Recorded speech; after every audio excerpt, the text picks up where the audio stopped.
व्रतपति व्रतं चरिष्यामि तच्छकेयं तन्मे राध्यताम्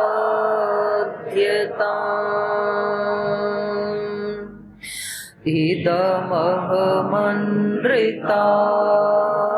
सत्यमुपैमि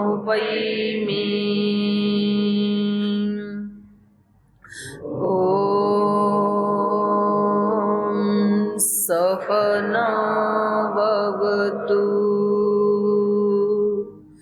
सहनौ भुनक्तु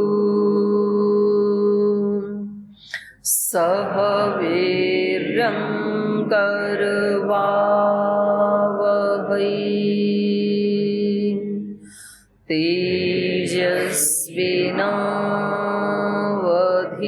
तेजस्विनावधीतमस्तु मा विद्विषावहै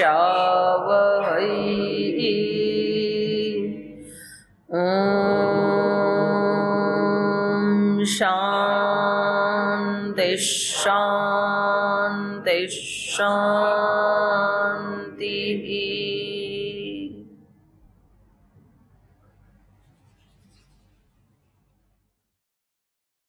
वाल्मीकि रामायण के अरण्य कांड का अंतिम सर्ग पढ़ रहे हैं हम। इसके बाद किष्किंधा कांड प्रारंभ हो जाएगा।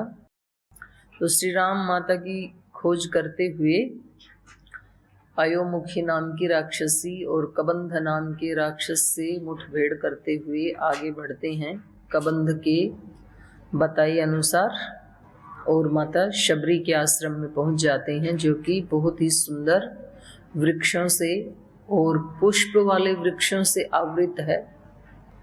और वहां पहुंच करके जब वो माता के आश्रम में पहुंचते हैं तो माता एक सिद्ध योगिनी है, और वो उठ करके हाथ जोड़ करके प्रणाम करती हैं और दोनों के चरण छू करके भी प्रणाम करती हैं माता। तो उसके बाद श्री राम जो हैं वो उनका आतिथ्य स्वीकार करके, जो पैर धोने के लिए जल है और आचमनीय जो जल है और जो भी उन्होंने फल दिए अब उनकी कुटिया में जो भी उपस्थित थे, तो उसके बाद फिर उन्होंने बातचीत करना शुरू किया। तो श्री राम सीधा मुद्दे के ऊपर ही आते हैं, और क्योंकि वो तपस्विनी हैं तो उनके साथ फिर साधना की बात करते हैं, और कोई घर परिवार की बात करने का तो मतलब ही नहीं बनता है। तो पूछते हैं कि इस आश्रम में रहते हुए आपने योग के या साधना के सभी विघ्नों को जीत लिया है क्या? तो महर्षि पतंजलि जी की दृष्टि में विघ्न कितने हैं? 9 नहीं 12, अगले सूत्र में भी तो हैं, 13 है 14 है, 9 तो इसमें हो गए। व्याधिस्त्यान संशय प्रमाद आलस्य विरति भ्रांति दर्शन अवलब्ध भूमिकत्व अनवस्थितत्वानि, 9 तो ये हो गए। और अगला दुख दौर्मनस्य अंगमेजयत्व श्वास प्रश्वास सहगुहा विक्षेप, तो 4 ये हो गई।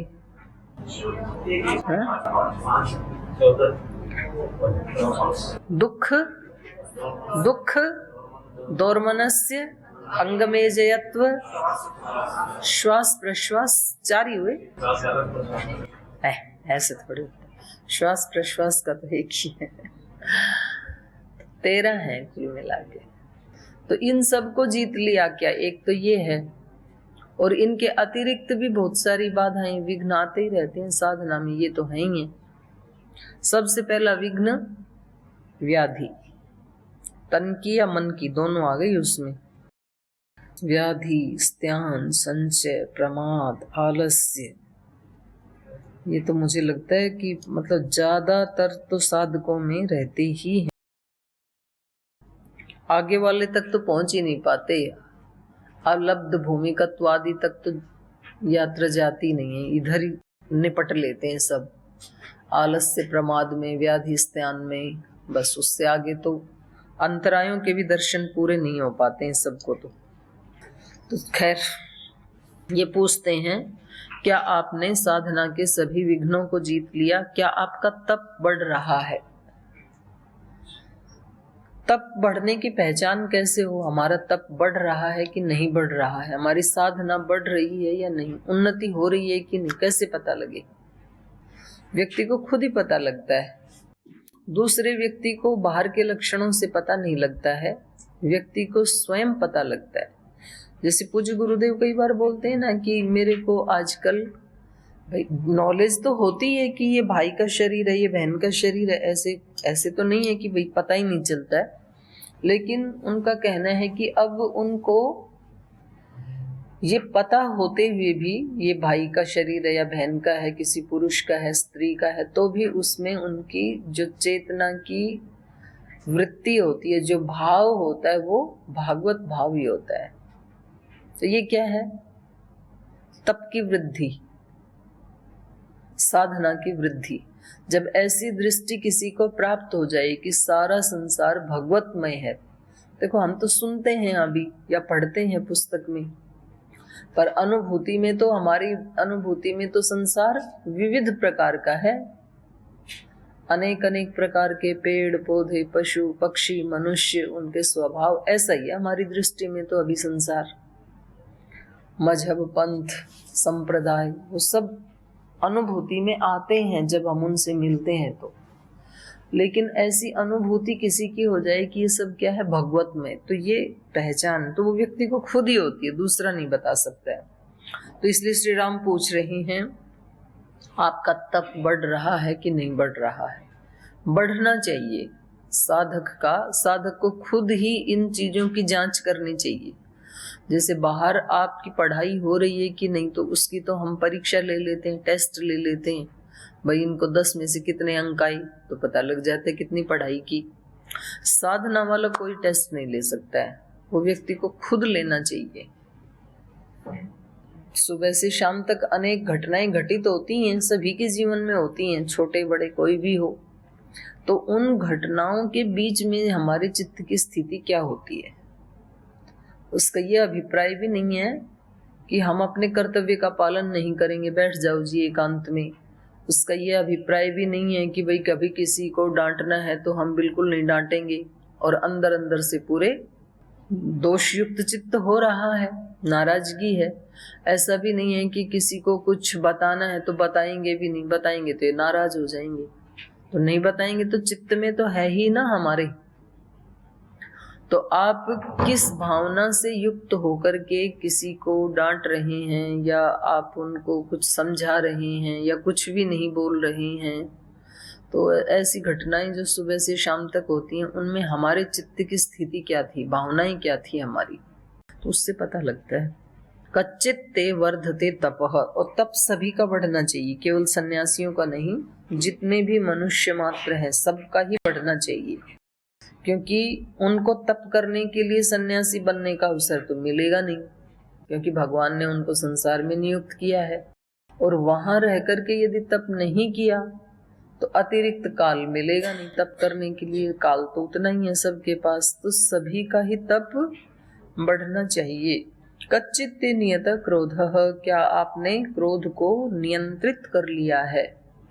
क्योंकि क्रोध ऐसी शक्ति है जिसको दूसरे भी देख सकते हैं और बहुत प्रचंड शक्ति है, तो उसके बाद व्यक्ति को बहुत एक खालीपन सा महसूस होता है। तो इसलिए ये सब दोषों का एक वो है, उपलक्षण है। तो सारे ही दोषों के बारे में कहा जा रहा है एक के माध्यम से, लोभ मोह अहंकार ये सब आ जाएंगे फिर। आहारश्च तपोधने, हे तपोधने कच्चित्ते आहारश्च नियतः, आपने अपने आहार पर नियंत्रण प्राप्त कर लिया है क्या? तो यहाँ तक हमने पढ़ा था। कुछ है पीछे से पूछने का है कुछ? बेटा, योग दर्शन में जो संशय बताया गया है उनको एक अंतराय माना गया है, और न्याय दर्शन में फिर उस संशय को एक साधन माना है तत्व ज्ञान के लिए। फिर इन दोनों में क्या अंतर है? क्योंकि संशय हेल्प तो करता है सत्य को प्राप्त करने में, पर संशय में कोई अटक ही जाए, बाहर ना निकले। संशय है सत्य तक पहुंचने के लिए। जो न्याय दर्शन में है तो भाई पहले हम डाउट ही नहीं करेंगे, जैसा किसी ने बता दिया वैसा ही हमने मान लिया, तो फिर वो हमारे सत्य की अनुभूति नहीं होगी, किसी दूसरे की होगी। वो हमें करना तो पड़ेगा ना। तो वहां पर तो उस संशय की बात है। संशय का मतलब वहां पर जो परिभाषा की है उभय कोटिक ज्ञान। कोई कह रहे आत्मा है, कोई कह रहे नहीं है, और हमारी कोई अनुभूति है नहीं। तो ये वास्तव में आत्मा है या नहीं है, ये संशय करना, तो ये खोज की शुरुआत है, स्टार्टिंग पॉइंट है। तो उसके साथ फिर तर्क को भी साधन माना है वहां पर तो। और जबकि श्रद्धा भक्ति के रास्ते में तर्क के लिए कोई स्थान नहीं है। ऐसे कहा जाता है ना, तर्क नहीं करना, पूर्ण श्रद्धा से युक्त होना। तो ये अलग अलग दोनों बातें हैं कि जब हमें स्वयं किसी चीज की परीक्षा करनी है तो उस समय संशय तर्क ये हमारी हेल्प करते हैं, क्योंकि हमारा प्रयोजन तर्क करना नहीं है, हमारा प्रयोजन संशय करना नहीं है, हमारा प्रयोजन सत्य को प्राप्त करना है वहां पर, कि वास्तव में ये चीज कैसी है। तो प्रमाण के द्वारा, तर्क के द्वारा, संशय के द्वारा उद्देश्य है हमारा सत्य तक पहुंचने का।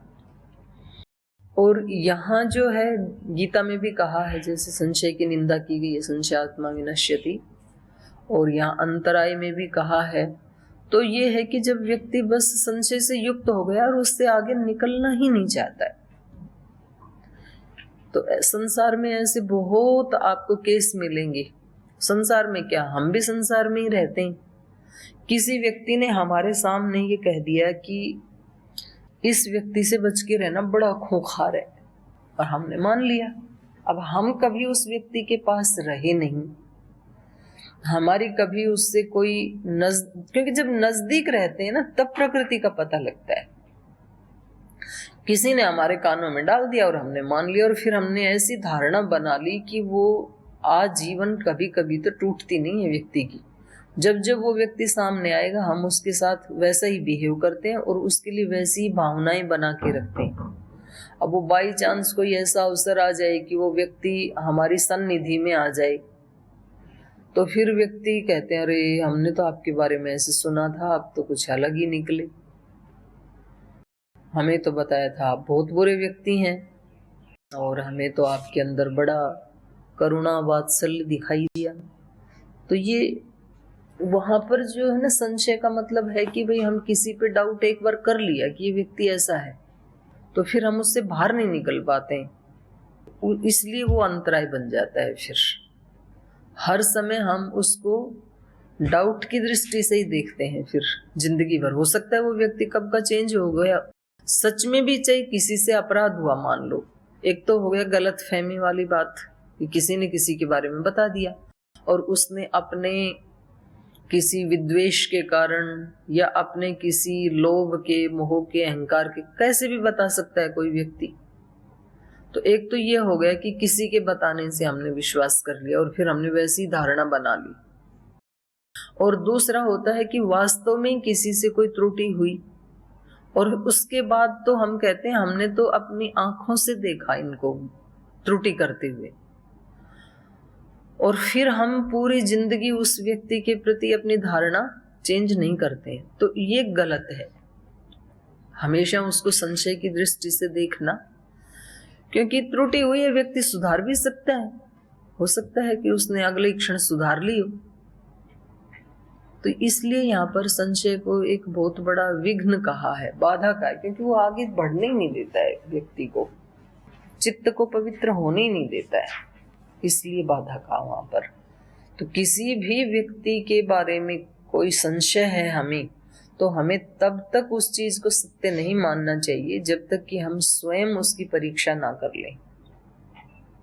जैसे योग दर्शन के तृतीय पाद की जो सिद्धियां हैं, अब किसी विद्वान ने कह दिया ये सब संशय कोटि की हैं, और हमने मान लिया संशय कोटि की हैं, बस फिर उधर हमने प्रयास ही नहीं किया।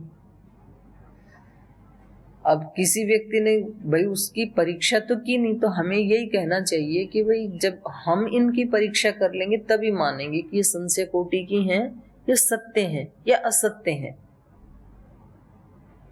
क्योंकि संशय भी कई तरह से उत्पन्न किया जाता है, कभी कभी समझदारी पूर्वक भी संशय उत्पन्न किया जाता है। जो संशय उत्पन्न करने वाला व्यक्ति है वो बहुत स्मार्टनेस के साथ संशय उत्पन्न करता है, आपको लगेगा ही नहीं कि ये संशय उत्पन्न कर दिया। तो धीरे से, जो पूज्य गुरुदेव बोलते हैं ना, वो कढ़ाई भरी है उसकी दूध की, और ऐसे डुबो के छाछ में हाथ, और ऐसे उसके पास जाते जाते धीरे से ऐसे कर दिया। किसी को संशय भी नहीं होगा कि इन्होंने कुछ गड़बड़ की, लेकिन दूध पूरा नष्ट हो जाएगा। तो कभी कभी हम कोई दूसरा व्यक्ति आगे ना निकले, कुछ ऐसा ना हो, तो कुछ धीरे से छिट्टे मार देते हैं, काम कर देते हैं, इसलिए उसको अंतराय बताया है। और कोई प्रश्न है? जब यज्ञ कराते हैं, यज्ञ होता है, तो उसका फल किसे मिलता है माता जी?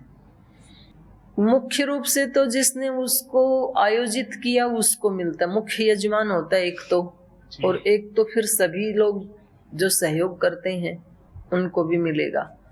तो मुख्य रूप से जिसने संकल्प किया और जिसने उसको प्रारंभ किया उसको मुख्य यजमान कहते हैं, तो मुख्य फल तो उसको जाएगा, और बाकी तो जितने जितने जिस भावना से जिसने किया उनको भी फल मिलता है, सभी को मिलता है। माता जी, जैसे हम यज्ञ में सम्मिलित होते हैं, हाँ, तो क्या हमें भी उसका पुण्य फल मिलेगा? बिल्कुल मिलेगा, क्यों नहीं मिलेगा। जैसे आहुति तो कोई एक ही व्यक्ति डालता है जी माता जी, पर वो जो आप जिसकी बात पूछ रहे हो ना, गुरुकुल में जैसे करते हैं, तो वहां पर जो आहुति डालने वाला है वो मुख्य यजमान नहीं है वहां पर, तो क्योंकि उसका कोई संकल्प ही नहीं था, वो तो एक टर्न बना रखी है हमने, एक पारी बना रखी है, भाई अभी एक सप्ताह बीए वाले करेंगे, फिर एमए वाले करेंगे, या किसी का जन्मदिन है वो बैठेगा ऐसे। तो उसका बैठने वाले का ना कोई संकल्प है, ना उसने कोई यज्ञ रचाया है, ये तो एक रूटीन वर्क है हमारा। तो उसमें तो सबको मिलेगा, जो भी बैठे हैं ना, बेशक वो आहुति नहीं भी डाल रहे हैं।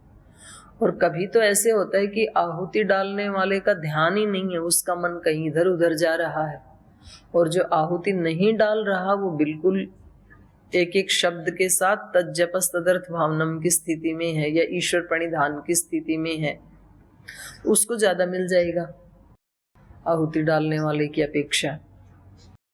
और जो उसका प्रभाव है यज्ञ का, एक तो फल हो गया, एक तो प्रभाव है। तो प्रभाव कम से कम 1 किलोमीटर के सराउंडिंग एरिया में जितने भी व्यक्ति हैं, प्राणी हैं, मनुष्य हैं या पशु पक्षी हैं, यहाँ तक कि पेड़ पौधे भी हैं, प्रभाव उन सब पे पड़ता है। मिनिमम 1 किलोमीटर के सराउंडिंग एरिया में, बेशक वो यज्ञ में ना भी आए तो भी उनको प्रभाव तो पड़ता है। तो इसलिए यज्ञ में जाके एकाग्र चित्त होके बैठना चाहिए, क्योंकि हमारे जितने भी शास्त्र हैं या धर्म शास्त्र हैं, सब में पूजा की विधि, यज्ञ से बढ़कर कोई पूजा की विधि नहीं है, ऐसे सब गुरुओं ने बताया। और ऐसे हमने ऐसे संतों से भी मिला, सुनने को मिला, जिनका सूक्ष्म शक्तियों के साथ, सूक्ष्म लोक के साथ जिनका संपर्क है, तो उन्होंने भी यही बताया कि सूक्ष्म शक्तियां सबसे ज्यादा प्रसन्न होती हैं यज्ञ के माध्यम से जो पूजा की जाती है। तो यज्ञ से बड़ी कोई पूजा नहीं है, क्योंकि अग्नि को देवों का मुख कहा है, और उसमें जो डालते हैं वो तुरंत सब देवों तक पहुंच जाता है।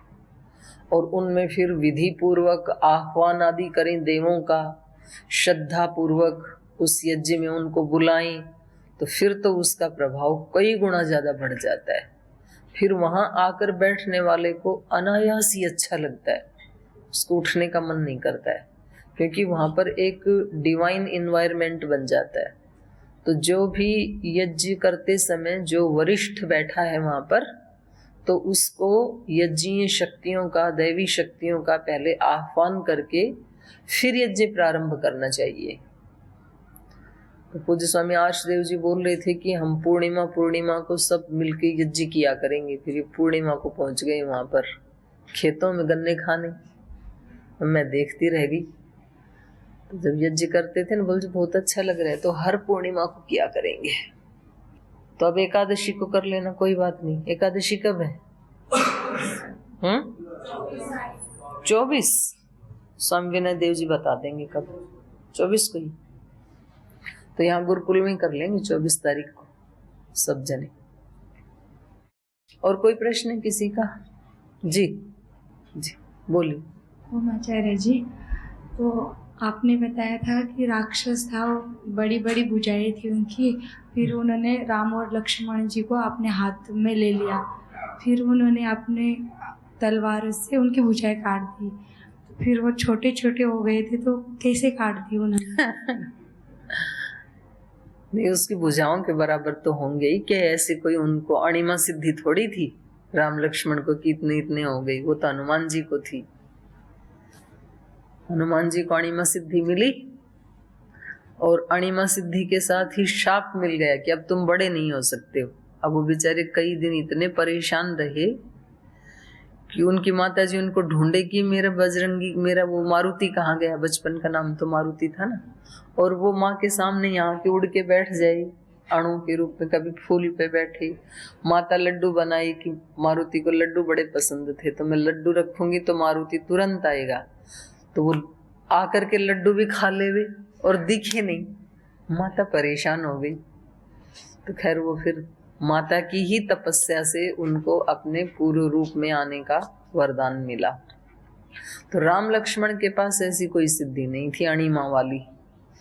तो उनका इतना तो साइज था ही, वो उसका डील डोल बड़ा था वो अलग बात है। भुजा तो काट सकते हैं, लेकिन वृक्ष भी तो काटता है कि नहीं मनुष्य? वृक्ष का आकार तो बड़ा होता है और मनुष्य का आकार छोटा होता है। तो भी बड़े बड़े वो जो है शाखाएं, उनको काट ही डालता है। तो क्योंकि उनकी उसमें आने के समय इसने पहले वार कर दिया, वो अलर्ट नहीं हुए थे कि भाई ऐसा भी हो सकता है, कोई पकड़ के अपने उसमें दबा ले भुजा में, ऐसा भी हो सकता है, ऐसे सोचा नहीं होगा। तो वैसे तो वीर तो थे ही, तो हो सकता है ये पॉसिबल है, ऐसी कोई बात नहीं है। आपको लगता है कि भाई उसने भुजाओं में से पकड़ लिया, तो ये तो बिल्कुल छोटे हो गए होंगे उनके सामने। तो छोटे होने के बावजूद भी काट सकते हैं, जैसे कि वृक्ष से तो छोटे ही होते हैं हम, तो भी वृक्ष को काट ही देते हैं हम। और पूरे प्रश्न, चलो तो आगे पढ़ते हैं फिर। तो ये आगे पूछ रहे हैं, कच्चित्ते नियमाः प्राप्ताः, क्या तुम नियमों का पालन करने में सफल हो गई हैं क्या? तो वैसे नियम कहने से यम का भी ग्रहण हो जाएगा, लेकिन विशुद्ध रूप से श्री राम ने नियम के बारे में पूछा है। योग दर्शन में पहले यम आते हैं, बाद में नियम आते हैं, लेकिन वास्तव में सबसे पहले नियम से ही प्रारंभ होती है साधना। क्योंकि नियमों में सबसे पहला क्या है? शौच। मतलब दोनों का एक दूसरे के साथ ना ये इंटरकनेक्ट है। जब व्यक्ति किसी को सताने की इच्छा नहीं करेगा, तभी उसके अंदर शुचिता आनी प्रारंभ होगी, पवित्रता आनी तभी प्रारंभ होती है कि भाई अपने को किसी को दुख नहीं देना है। ये भाव करते ही अहिंसा के साथ साथ ही शौच का भी पालन होता है। सत्य के साथ ही संतोष भी आता है। सत्य का पालन करना, वे जो अपने को मिला है, तो जितने के अपन हकदार थे, जितनी हमने पीछे कोई कर्म किया था, उसका फल उतना ही मिलेगा। तो व्यक्ति संतुष्ट रहता है, फिर अतिरिक्त वो नहीं करता है। तो यहाँ पर भी शौच, संतोष, तप, स्वाध्याय और ईश्वर प्रणिधान, इनका अनुष्ठान पहले करने योग्य है। तन मन की पवित्रता, वाणी व्यवहार आचरण की पवित्रता।